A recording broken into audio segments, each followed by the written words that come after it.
তো বন্ধুরা, কি খবর সবার বলো? আশা করি সবাই ভালো আছো। আজকে দিনটা খুব ভালোভাবে সবাই কাটিয়েছো। তো আমিও ভালোভাবে কাটিয়েছি। তো দিন শেষে বাড়ি এসে আহ, একটু অন্যরকম কিছু খেতে ইচ্ছা করলো। তো অনেক দিন একটা জিনিস খাইনি। আশা করি দূর থেকে থেকে বুঝতেই পারছো। দাঁড়াও, কাছ থেকে আগে দেখিয়ে দিই। অনেক দিন পরে বন্ধুরা পাস্তা রান্না করলাম। বহুদিন পাস্তা খাইনি। হঠাৎ করে মনে হলো একটু পাস্তা খাই। একদম ঝুরঝুরে ঝুরঝুরে পাস্তা।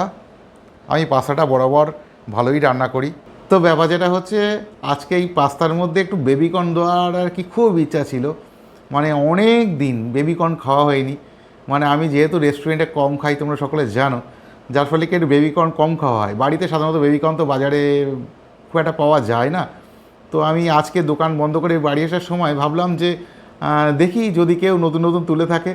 তো আমার কাছাকাছি যে বাজার, অর্থাৎ আমি যে বাজার থেকে বাজার করি, এমন কোনো মুদিখানার দোকান নেই যেখানে আমি খোঁজ করিনি বেবিকর্ন। কিন্তু সত্যি কথা বলতে কোথাও পেলাম না। শেষ পর্যন্ত একটা দোকানদার বলল যে ও তুমি কোনো দোকানে পাবে না, ও তুমি মলে যাও। তারপরে ভাবলাম রাত 9:30 বেজে পার হয়ে গেছে, এখন কোনো মলে পৌঁছতে পৌঁছতে 10টা বেজে যাবে, হয়তো মল বন্ধ করার টাইম হয়ে যাবে। তো যাকে যাক, আজকে আর হলো না বেবিকর্নটা খাওয়া। তো বেবিকর্ন বাদ দিয়েই আজকে পাস্তাটা খেলাম। তো পরে কোনো একটা দিন মলের থেকে আর কি বেবিকর্ন কিনে নিয়ে এসে একটু পাস্তা বা নুডলস করবো, ইচ্ছা আছে।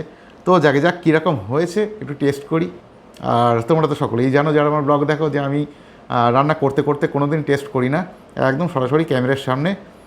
অনেকে হয়তো ভাববে মিথ্যে কথা বলছে, মিথ্যে না, এটা সত্যি কথা। এটাই বাস্তব কথা। তো একটু খেয়ে দেখি বন্ধুরা। ওয়াও, বহুদিন পরে পাস্তা করলাম, বহুদিন পরে, কিন্তু জাস্ট ফাটাফাটি হয়েছে বন্ধুরা, জাস্ট ফাটাফাটি। আহা,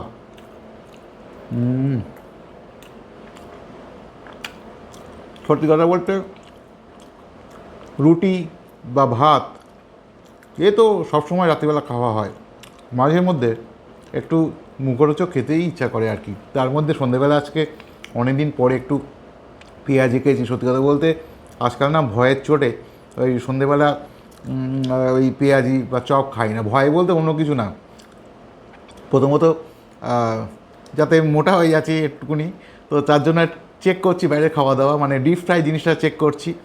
আর তার মধ্যে কি অ্যাসিডিটির একটা প্রবলেম হয় বাইরে তেলে ভাজা খেলে। তো খুব ভয়ে ভয়ে খেলাম আজকে অনেক দিন পরে। তা ভগবানের আশীর্বাদে ঠিক আছে, কোনো অসুবিধে নেই।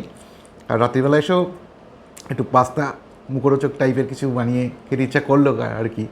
তো সেই কারণেই পাস্তা করা। তো আজকে রবিবার, ডিনারে তোমাদের কি আছে কমেন্টে জানিও। তো খেতে থাকি বন্ধুরা, রাত্রিবেলা আর বেশি বকবক করবো না। দেখা হবে আগামীকাল নতুন কোনো ব্লগে, অন্য কোনো মুহূর্তে। তো ততক্ষণ সবাই ভালো থেকো, সকলকে ভালো রেখো। টাটা।